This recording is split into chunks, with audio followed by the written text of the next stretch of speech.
Vamos conhecer a família dos dedos.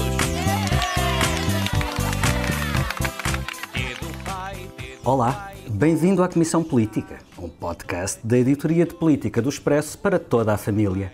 E quando digo toda a família, é toda a família mesmo, incluindo a mulher de Pedro Nuno Santos, a filha de Vieira da Silva, a mulher de Duarte Cordeiro, o marido de Ana Paula Vitorino, a mulher de Carlos Jorrinho, a filha de Manuel Alegre, a mulher de Pedro Delgado Alves, o filho do deputado Anastácio.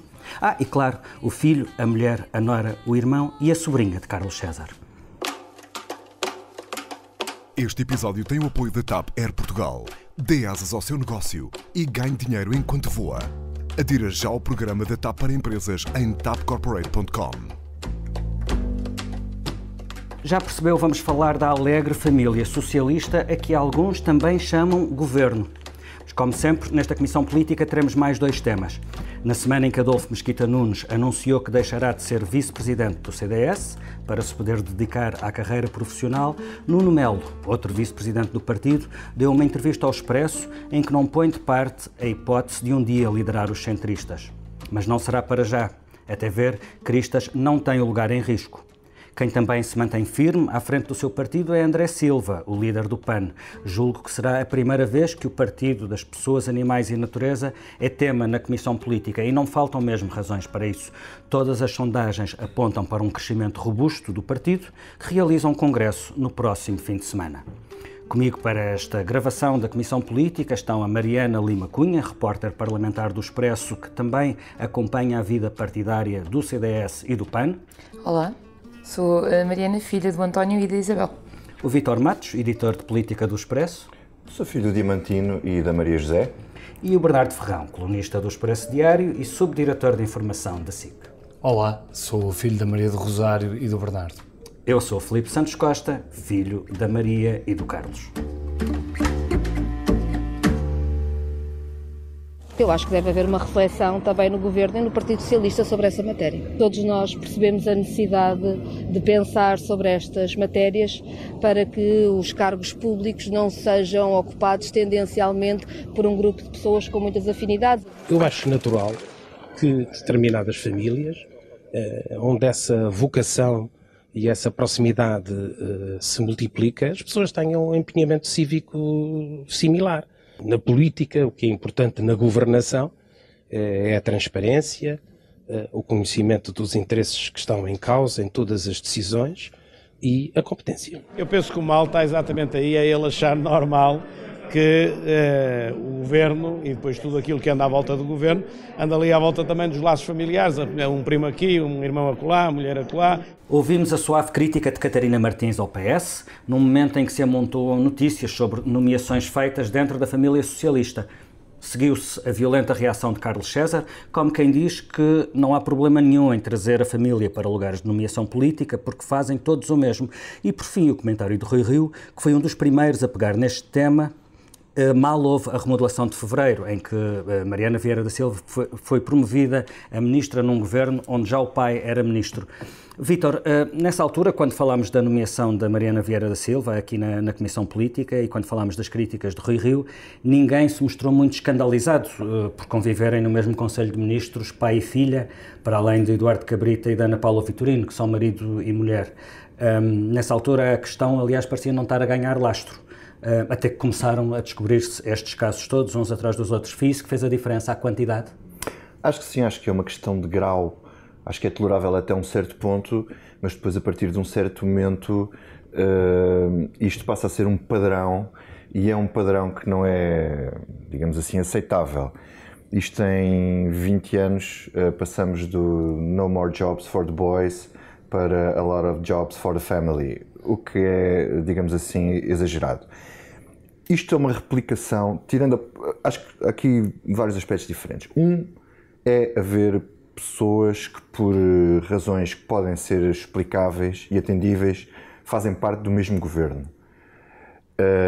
Pode não ser aconselhável, mas até certo ponto não pode haver um governo só de mulheres, maridos, primos e pais e filhas. Aliás, Paulo Rangel hoje no Público escreve um artigo em que diz que é admissível que aconteça um caso ou outro por razões excepcionais, mas tem que ser isso mesmo, excepcional. Sim, exatamente. Agora, isto replica a lógica do aparelho. O No More Jobs for the Boys era uma maneira de dizer que o partido ou o governo não está aqui para servir os interesses do partido. Neste caso, percebe-se daqui duas coisas. É que a lógica do aparelho se mantém tal e qual e que o aparelho está cada vez mais fechado sobre si próprio.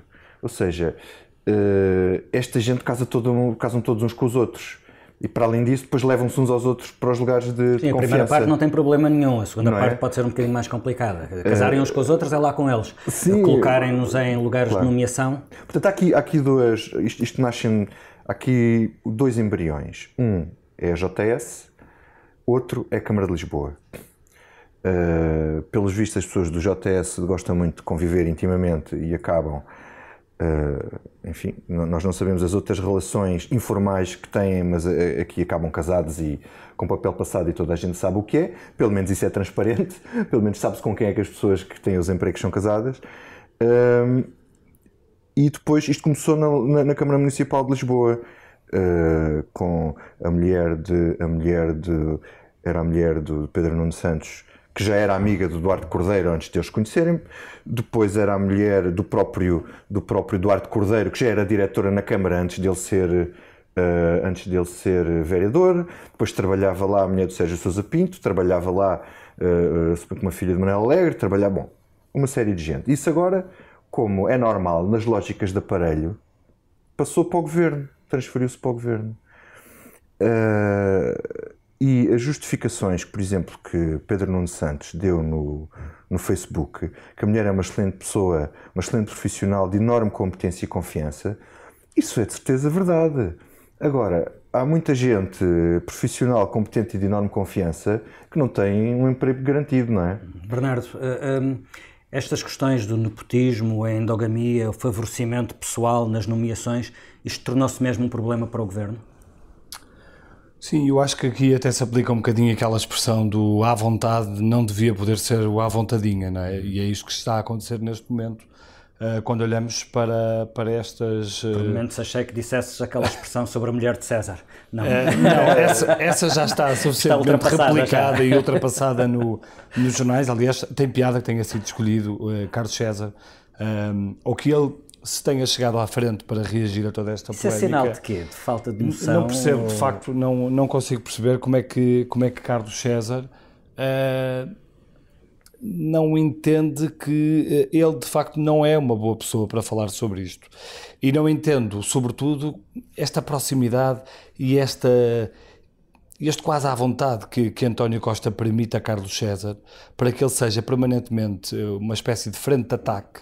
Não percebo esta relação, sinceramente, entre António Costa e Carlos César. Parece que há algum grau de inimputabilidade de Carlos César. Ao ponto de Carlos César, que tem, como tu dizias no início do programa, este currículo de tanta gente, poder vir a terreiro justificar e atacar e falar de vocação política, atacar, por exemplo, Marcos Mendes. Quer dizer, Marcos Mendes não é um caso para aqui chamado.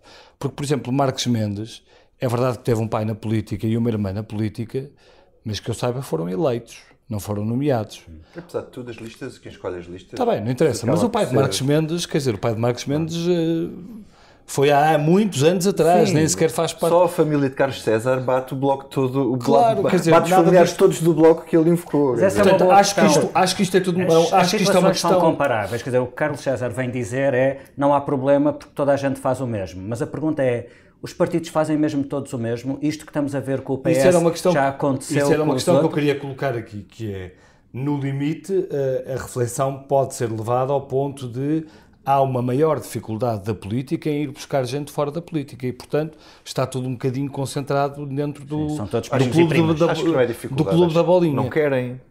Porquê? Porque há um fechamento. Não querem. Se quiseres, o Adolfo Mesquita Nunes sai da vice-presidência do CDS, opta pela sua vida profissional, porque há de facto este problema. A política é cada vez menos apetecível e é feita de boys, dos mesmos de sempre, desta relação pouco clara e pouco transparente, que faz com que as pessoas que gostam de fazer política como missão e de uma forma séria, não a queiram fazer. E no caso do Adolfo Mesquita Nunes, a saída dele também tem muito a ver precisamente com a questão de ele não querer passar pelo escrutínio, por vezes pode-se dizer que é exagerado, porque os políticos passam neste momento, por exemplo, na Comissão de Transparência no Parlamento, está a haver muito essa questão.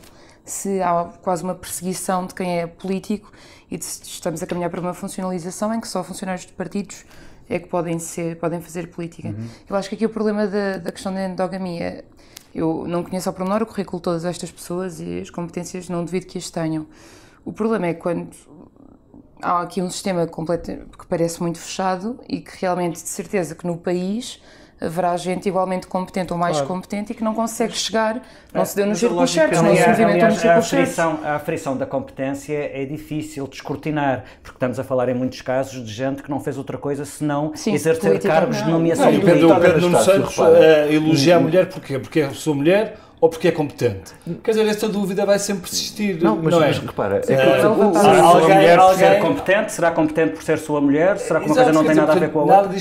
E depois, deixa-me só que eu não terminei há pouco, que é, e depois, eu também, como tu dizias no início, eu também fui dos que critiquei Rui Rio naquela primeira reação que ele teve quando se soube da remodelação do governo. Pareceu uma coisa muito demagógica. Quer dizer, parecia uma coisa demagógica e uma daquelas reações assim...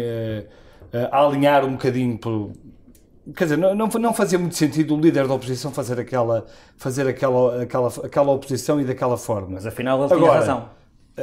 Eu não sei se ele tem razão, o que eu sei é que esta avontadinha, de facto, está a minar os bons e os maus, porque, por exemplo, o que se passa com Mariana Vieira da Silva, que sempre foi alguém muito boa profissional, alguém que tratou da coordenação política do governo, alguém claramente competente, neste momento foi enfiada no saco daqueles que entraram à boleia de ser família de, primo de, irmão de, etc. Ela obviamente também é filha de, mas eu acho que Mariana Vieira da Silva tem currículo para lá estar.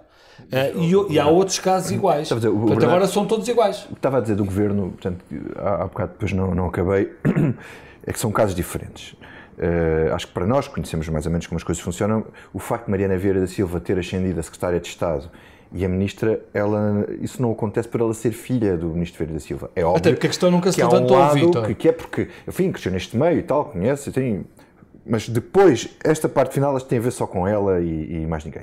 O caso de Ana Paula Vitorino e Eduardo Cabrita, eles têm os dois vida política suficiente por si só para valerem serem ministros. Aliás, tinham vida política por si só antes de serem marido e mulher. Claro. Pronto. Outra questão é, por exemplo, Eduardo Cordeiro dizer que o filho do deputado Anastácio, cujo nome não me lembro, mas acho que é uma boa definição como filho do deputado Anastácio, dizer que aos 25 anos... Parece uma coisa querosiana, o filho do deputado Anastácio. É verdade. O filho do deputado Anastácio, aos 25 anos, ser a pessoa mais indicada e mais competente para ser assessor de Eduardo Cordeiro, só tem a ver com uma coisa, que é que o facto, é a lógica aparelhística da confiança. É óbvio que para lugares destes só se vai buscar gente de confiança, não se vai buscar um profissional, um ótimo profissional que se conhece trabalhar na empresa X ou Y. É óbvio que isto vem de dentro do partido e de dentro do aparelho. O que isto reflete é a maneira como funciona o partido e o aparelho. E aqui o PS é uma exceção, que é uma coisa que me intriga, que eu acho extraordinário. Porquê? Que isto acontece no PS e não acontece no PSD.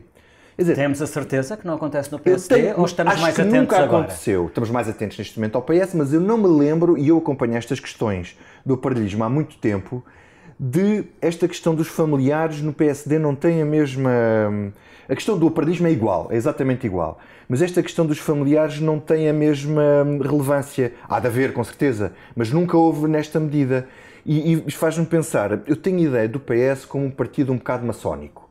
Maçónico não no sentido da maçonaria, mas no sentido da relação entre as pessoas. Há ali um cimento, uma certa irmandade e tal. Enquanto eles se juntam para gostar uns dos outros, os do PSD juntam-se para se odiarem mutuamente. Mas também pode ser no sentido da maçonaria, não é? Também pode ser, mas há ali acho que o PS tem ali um cimento qualquer que o PSD não tem. Aliás, tu num livro que escreveste precisamente a abordar estas questões do aparelhismo, já tinhas uma infografia, se bem me lembro, sobre a Câmara de Lisboa enquanto grande agência de empregos dos rapazes todos amigos uns dos outros. E maridos, mulheres, primos, sobrinhos... Mas agora vês, por exemplo, Pedro Nuno Santos e Eduardo Cordeiro muito amigos, certamente... Não sei se estarão muito contentes, mas parece que estão aqui a trocar cromos, como se estivessem aqui a nomear gente para as juntas de freguesia, mas o que está aqui em causa é a presença do Conselho de Ministros e o que está aqui em causa é um governo. E tenho a certeza que se fosse feita agora uma sondagem, isto de certeza que não traz boa imagem ao Governo e não traz boa imagem ao Partido Socialista. E, portanto, aquela percepção e aquela preocupação que António Costa sempre teve de limpar, de certa forma, o Partido Socialista, que era uma imagem que não lhe deu bons resultados nas eleições, eu acho que essa imagem pode começar a surgir com coisas deste género. Porque mostra aqui um PS com os velhos hábitos de regresso. Que é um PS que acha que pode fazer tudo, que acha que chega ao Governo e que o Estado é ele, e que ele é que manda no Estado e que ele é que controla tudo, e portanto mete toda a gente lá dentro. Eu acho que António Costa devia ter tentado travar isto, ou dar instruções para que isto acontecesse. Não acontecesse. Eu, só para terminar, só para dizer que acho que isto é uma questão de bom senso e acho que não deve haver regras específicas para que não se possa contratar familiares. Muito bem, já aqui se falou do caso do Adolfo Mesquita Nunes, a estrela em ascensão do CDS anunciou que vai eclipsar-se. Ele não sai do CDS, continuará a trabalhar no programa eleitoral do partido, mas vai deixar de ser vice-presidente de Assunção Cristas para se concentrar na carreira profissional, que passa, para já, por uma nomeação para administrador não executivo da Galp. E logo da Galp. Ao lado de Cristas continuam 2 vice-presidentes, Cecília Meireles e Nuno Melo. O eurodeputado, que é candidato a um 3º mandato em Bruxelas, deu uma entrevista ao Expresso esta semana, em que se posiciona como eventual candidato a uma futura disputa de liderança, mas, sobretudo, se posiciona à direita de Assunção Cristas. Assume-se mais à direita que Assunção Cristas, é claro. Eu assumo mais à direita que Assunção Cristas, sim. Mariana, o CDS estava preparado para esta saída de cena de Adolfo Mesquita Nunes ou foi apanhado de surpresa, apesar dos sinais que ele já vinha dando há algum tempo?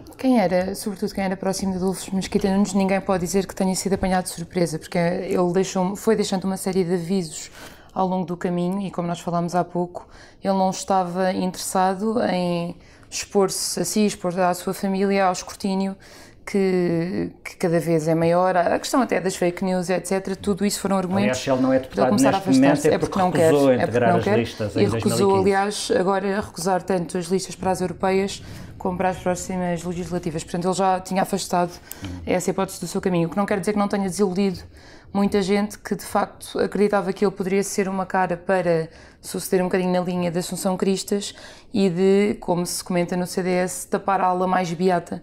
A ala mais beata? Beata, sim, de crescer. Portanto, o Adolfo podia ser aqui uma hipótese, acho que ele também sai um bocadinho dando espaço, enquanto Assunção Cristas não tem todo o lugar em risco, para dar espaço a que apareçam outras caras e vão ganhando elas próprias o seu próprio espaço e notoriedade, porque ele ocupava muito espaço mediático mesmo pelo lado do CDS.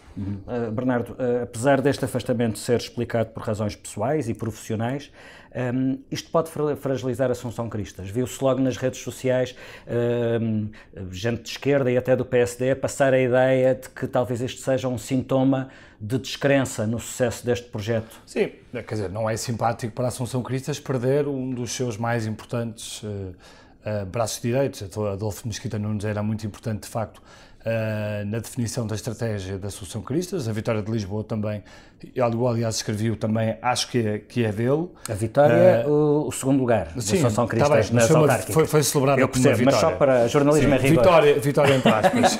Obrigado por me lembrares do rigor no jornalismo. Nada, é para isso que eu cá estou. Agora, portanto, dito isto, acho que não é simpático para a Assunção Cristas e permite o que não é bom, permite sempre essas leituras de que Adolfo se calhar já não acreditava tanto no projeto, ou se calhar Adolfo preferiu mesmo, sejamos pragmáticos, ter outra vida e uma vida que lhe dê menos chatices, uma vida a que ele não esteja sujeito a esta chatice também do escrutínio. Ele preferiu ir ganhar dinheiro, pronto, e está no seu direito, preferiu o conforto do que estar ali no Caldas a levar com... Quer dizer, não quer dizer que ele vá deixar totalmente essa vida partidária, até porque, ao que sei, continua envolvido na questão do programa para as legislativas, mas não quer estar tão no ativo. Eu confesso que houve uma certa desilusão com esta decisão de Adolfo Mesquita Nunes, uma desilusão da minha parte, porque achei que Adolfo Mesquita Nunes fazia parte de uma nova geração de políticos. Talvez eu seja um pouco utópico, porque de facto as pessoas não podem ter quase como uma espécie de contrato monástico com a política. As pessoas têm de viver de alguma coisa, têm de fazer alguma coisa, e a política de facto não oferece condições para quem quer fazer dela modo de vida a tempo inteiro. E a clarificação é um valor em si, a maneira como Adolfo Mesquita Nunes clarificou a questão, fez uma opção e não ficou... Sim, acho que ele fez bem, acho que ele fez bem, acho que seria pior se o Adolfo Mesquita Nunes continuasse como vice-presidente e como administrador não executivo na Galp, porque isso claramente iria condicionar a oposição que a Assunção Cristas faz, sendo que na oposição de Assunção Cristas estão muitas vezes os temas da energia, dos combustíveis onde a Galp não está dissociado, obviamente. Portanto, eu percebo a opção do Adolfo Mesquita Nunes, mas ao mesmo tempo também a lamento. Adolfo Mesquita Nunes, ou o Adolfo, como ele se chama nas redes sociais, sai de cena e Nuno Melo continua em corrida para um eventual lugar como líder do CDS, Vítor. Ele, nesta entrevista ao Expresso, deixa claro que acha que não deixou passar a sua oportunidade, até porque há mais marés que marinheiros, e curiosamente também se lança como possível candidato do CDS à Câmara do Porto. O que eu acho extraordinário no Nuno Melo não é ele sair da corrida à liderança, porque isso nós sabíamos que ele se mantinha como... Nem que seja a primeira hipótese. Isso o valoriza a primeira hipótese pessoalmente. De líder, se alguma coisa acontecer à Associação Cristas, ou um dia que a Associação Cristas saia. Aquilo que eu acho que é relevante é ele dizê-lo, que é completamente diferente. Ele diz duas coisas que são importantes. Eu estou mais à direita do que a Associação Cristas, portanto, marca uma diferença em relação a uma liderança que está à procura de crescer, e à direita só se pode crescer para o centro, porque para crescer para a direita não há muitos eleitores, não há espaço, está a ser ocupado por partidos extremistas, e a única hipótese é ir para o centro. Portanto, há um lado do CDS que se está a sentir insatisfeito, que é a ala direita do partido. A ala beata, é assim que se chama tecnicamente, Mariana? Não palavras minhas, palavras de pessoas também do CDS. Dentro do CDS também se usa para se referir a Nuno Melo como a ala Marialva. E a questão da Câmara é interessante porque... Câmara do Porto, porque a Mariana lança a pergunta, é a última pergunta da entrevista, ao fim de hora e meia, coitado, ele já estava cansado e deixou-se trair pela hora e meia da entrevista? Ninguém merece. Não. Nem o Nuno Melo, nem vocês. A Mariana perguntou-lhe, olha, eu gostava de ser Presidente da Câmara de Braga? E depois eu até disse, então ia de Famalicão? Eu disse, sim, Braga e Famalicão e tal, e Porto. Portanto, ninguém pergunta. Nós não lhe perguntávamos pela Câmara do Porto. Vocês foram pondo pinos no mapa. Mas ele disse, vocês estão a fazer a pergunta errada. Estão a fazer o pino errado. E essa resposta é interessante, porque isto há de haver agora o pós-Moreira. E o pós-Moreira... Quando é que será o pós-Moreira? O CDS está com Moreira. Ele já disse. Claro. Ele pode não fazer um próximo mandato. Portanto, o CDS pode querer aproveitar o embalo de Moreira e vir Nuno Melo de Bruxelas tentar a Câmara do Porto. O PSD teve 11% logo. Bernardo, como ilustre filho da cidade do Porto, o que te parece este cenário? Parece-me que podia não ser um mau candidato, Nuno Melo, à Câmara do Porto. Ele é competitivo eleitoralmente. É competitivo eleitoralmente, ele já deu provas disso. Agora, não sei, isto depende tudo do pós-Moreira e eu não sei quando é que será o pós-Moreira, até porque não sei também se o pós-Moreira está ou não dependente do pós-Pinto da Costa e do pós-Futebol Clube do Porto. Porque o que se diz é que o Rui Moreira tem muito interesse em suceder a Pinto da Costa à frente dos azuis e brancos. E, portanto, isto é tudo quase em cascata. Tem um problema para ser Presidente da Câmara do Porto, porque é do Benfica. Bom, não, tinha vários problemas desse ponto de vista. Rui Rio não se deu mal. E no Porto, apesar de tudo, há bastantes benfiquistas. Mas pronto, acho que há aqui um ponto de interrogação, sendo que me parece que Nuno Melo não seria uma má escolha para ser candidato à Câmara do Porto. E por último, mas não menos importante, o PAN. Mariana, tu vais acompanhar o congresso do PAN.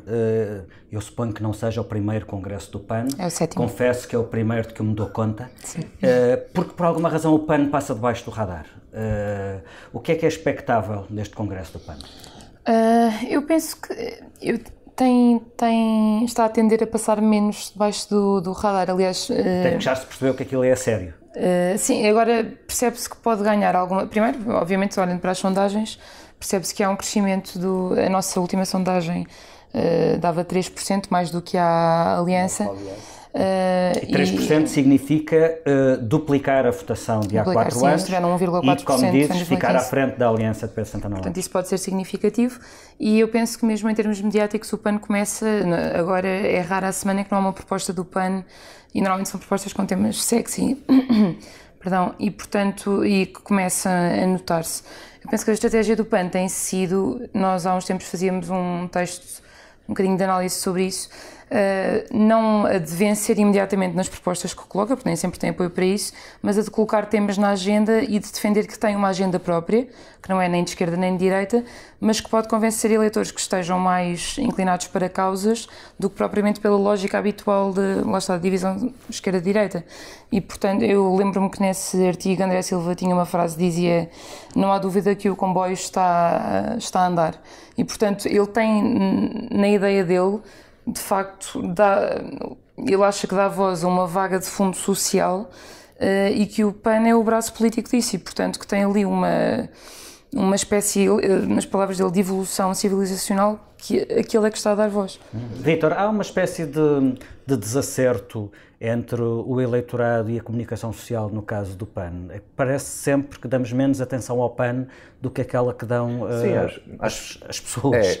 Acho que aí, por exemplo, nós damos mais, se formos fazer uma análise das notícias, há mais notícias sobre Santana Lopes do que sobre o PAN, mas percebe-se porque Santana Lopes foi primeiro-ministro, está na política há 45 anos, quer dizer... Como dizia João Soares, Santana tem mel. Tem mel, mas tem relevância política e noticiosa para isso acontecer. Acho que agora, olhando para as sondagens e olhando para o crescimento do PAN, acho que temos a obrigação de dar atenção a esta realidade, até porque isto reflete uma realidade sociológica importante que está a crescer. O Bloco também começou assim, atenção, o Bloco começou assim, com estas votações, com 2 deputados, e hoje tem 8%, teve 10%, e mudou a sociedade portuguesa na parte dos costumes. Há coisas que o Bloco defendia há 20 anos que hoje são transversais aos partidos. Agora, o PAN representa uma nova corrente filosófica, se quisermos por isto do ponto de vista da ideologia, que é o animalismo. As pessoas que... Já tínhamos a ecologia enquanto ideologia, agora temos o animalismo. Não é? Que são pessoas que acham que os animais são indivíduos equiparáveis a nós, que os animais têm direitos desse ponto de vista e que são seres que sentem. E há muita gente sensível a isto, sobretudo nas áreas urbanas. Isto é um sinal de urbanização das nossas sociedades e depois tem muito a ver, por um lado, com as pessoas mais velhas, com a solidão, onde tem os animais que são companhia, a questão das redes sociais, em que os animais permitem que as pessoas gerem empatia com os animais na frieza das cidades, até mais do que com outras pessoas. E isto leva a que seja um partido que tem potencialmente uma votação absolutamente transversal, que pode ir de um eleitor que poderia votar no CDS, que não fosse adepto de touradas, ou que podia votar num partido de extrema-esquerda como o Bloco. E isso, eu não sei, não consigo, esta é uma previsão que eu vou fazer. Eu acho que mesmo assim, acho que o PAN até pode estar a ser subavaliado nas sondagens. Eu acho que o PAN vai ser, parece-me a mim, vai ser a surpresa das próximas eleições. Se já que vai ser a surpresa, quando for a surpresa já não será surpreendente. Já há partidos que falam... que eu gosto, queria só dar conta disso. Já há partidos que falam, por exemplo, na hipótese do PAN poder eleger 3 deputados. Em que passaria, acho que isso é perfeitamente Mariana, possível. passaria a ser o PAN.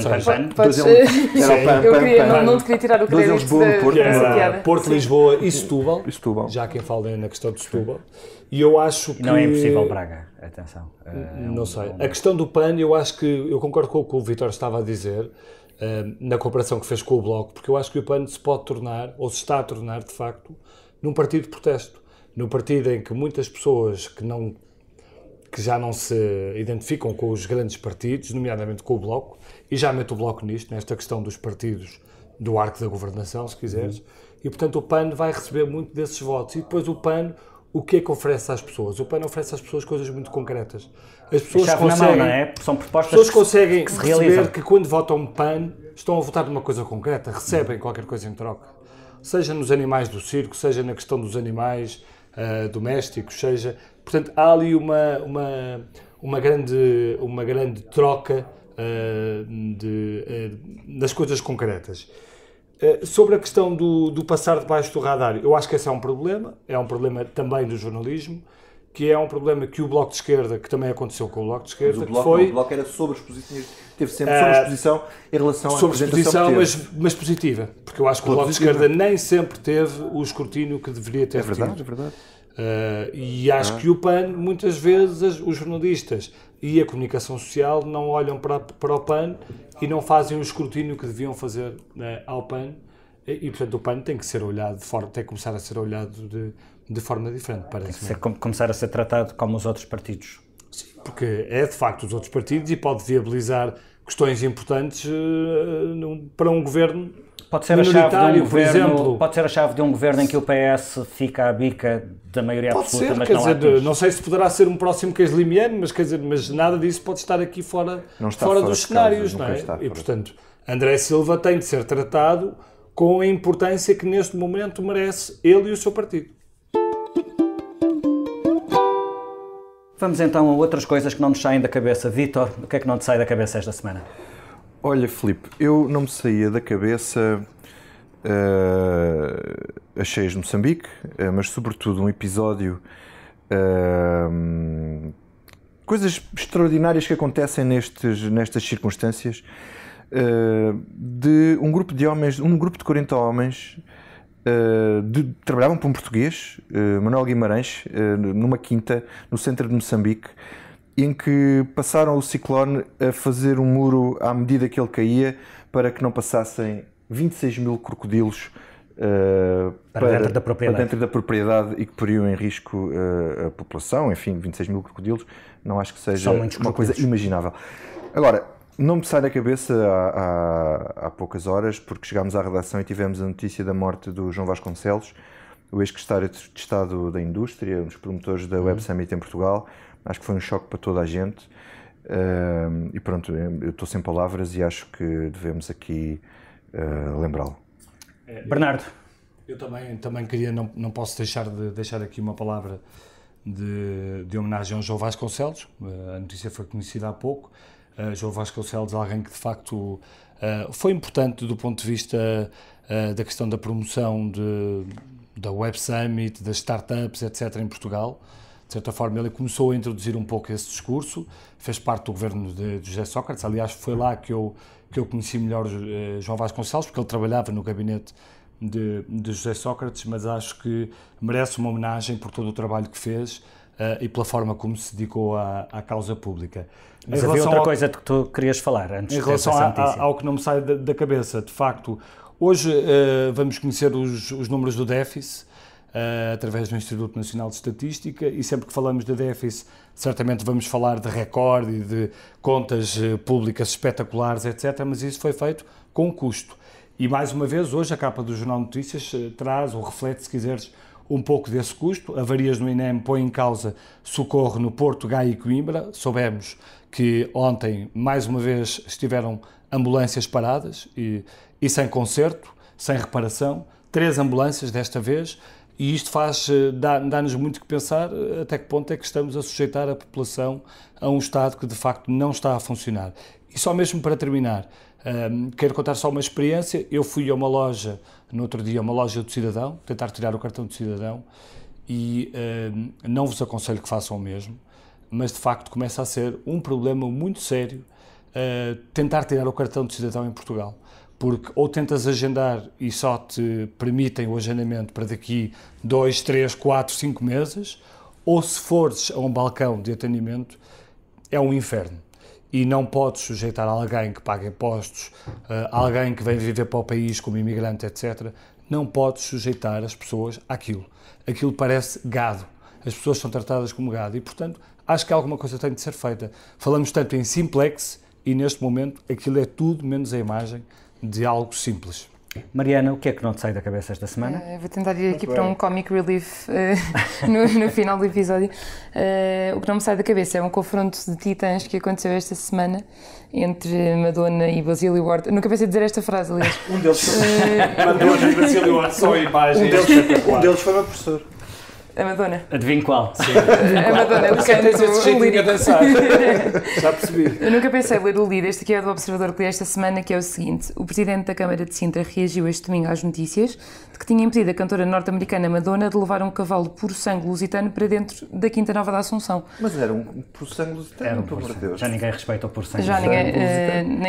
E Basílio também se sentiu desrespeitado. Mas também, eu não sei se Basílio Horta não devia ter dito a Madonna, então muito bem, estabelecia aqui uma espécie de uma garantia, um seguro, alguma coisa que a Madonna tinha de assinar e se estragasse pagava. Sim, possivelmente. Eu não sei. A história fascina-me pelos pormenores todos, desde as mensagens do agente da Madonna, que lhe chama Minha Rainha e chama a Basílio o homem que pode decidir. Eu acho que sempre tenho esta noção, temos de ter todos uma grande gratidão a Madonna. E meteu o primeiro-ministro também. Exatamente, disse também. E agentes da polícia à paisana para controlar Madonna. Eu acho a história toda deliciosa, mas acho que tenho esta noção de que temos de estar todos quase grados pelo turismo a Madonna. E tudo isto aconteceu em Sintra. Podia ter ligado a qualquer membro da família socialista que certamente Ele é próximo da família, é amiga de casa. Bom, vamos acabar. A mim não me sai da cabeça uma história com Devin Nunes, para quem não tenha dado, para quem não saiba, Devin Nunes é um congressista republicano de quem os mídias portugueses costumam referir muitas vezes por ser um orgulho da diáspora portuguesa. O Sr. Nunes é luso-descendente e normalmente isso chega-nos enquanto notícia sobre ele. Também é filho de açorianos. Mas houve uma notícia recente que deu um bocadinho menos de lustro ao orgulho pátrio em relação ao Sr. Nunes. O Devin Nunes anunciou que vai processar o Twitter exigindo uma indemnização de 250 milhões de dólares. E tudo isto por causa de duas contas de paródia. Nem de propósito, uma das contas chama-se A Mãe de Devin Nunes, Devin Nunes' Mom, e a outra chama-se A Vaca de Devin Nunes, Devin Cow. E, portanto, vamos pôr de parte a mãe, mas no caso da vaca, o Devin Nunes não só está a processar uma vaca, como está a processar uma vaca que ele sabe que não existe. É uma vaca virtual. É uma vaca virtual. Como se isto não bastasse, é que há uns anos o Devin Nunes foi um dos autores de uma lei para travar processos judiciais frívolos. E agora ele está a intentar e entretanto, como é óbvio, a vaca de Devin Nunes, salvo seja, já tem mais seguidores do que o próprio Devin Nunes. Enfim, há gente que não aprende. Deixa-me só, a questão que fica é, será que essa vaca sabe voar? Pois é, será uma vaca voadora. Em termos de audiências, é uma vaca que vai disparada em termos de audiências. Bom, esta Comissão Política tem a edição multimédia do Gesso de Vim Pinto, a ilustração é do Tiago Pereira Santos e voltamos para a semana porque já fazemos parte da família. Minha filha, eu quero viver contigo a vida inteira, cantar, brincar, ver-te sorrir à minha beira. Ai, se eu quero ver junto contigo as flores no nosso jardim.